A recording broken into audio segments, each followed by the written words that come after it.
Nope. No, I'm not. Yeah, I saw some postings on social media about it, but I'm not too familiar with the specifics of what's going on.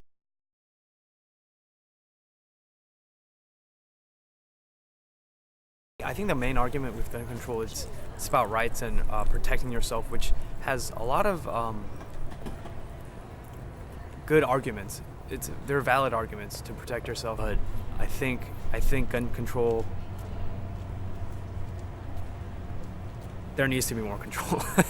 There needs to be a little bit more control. There needs to be more regulation that protects, especially when there's lives of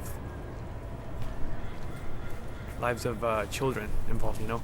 I think that we should be allowed to carry a weapon as long as, we do abide by the rules, whatever rules is in our state that we live in. I think that as long as you abide by the rules, then if you do carry a weapon, as long as it's concealed or if it's in your whole safety of your own home, I do believe in that. For anything else or any other purpose, I'm not okay with.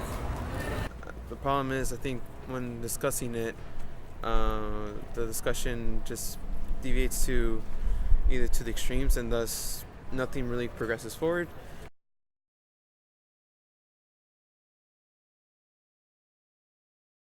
I think there should be action taken, definitely to call to attention all these, because it's a threat to national security, if you will. It's something that we should take action and we should display, If the walkout's to progress ideas forward, then yes, and I think go for it, yes, do the walkout. But if it's just the walkout on its own, then I don't think it moves the conversation forward, and I don't necessarily agree with that. I think that if you think that it's a good idea and you want to walk out and protest on that, then yeah, we should.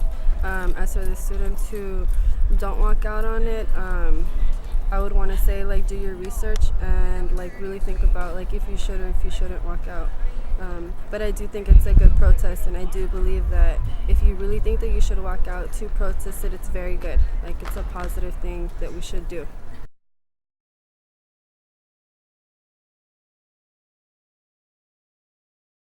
I don't think so. No. No, they shouldn't. They shouldn't. Absolutely not. If they have their parents' consent, I think they should by all means go for it. But if they don't, I don't think the high school kids should be walking out. College kids, I totally get because we are adults, so we're consenting of it. But if the high schools do manage to put some type of, I guess if they get in trouble for it or something, I understand. It's understandable because they shouldn't be walking out of their classes. As long as they have rationale for why they walked out, if you just walk out for the sake of walking out, I feel like that activism is kind of empty. If you have a good rationale for doing what you do, it shouldn't be something that should be punished. It's something admirable, if you will. I think so.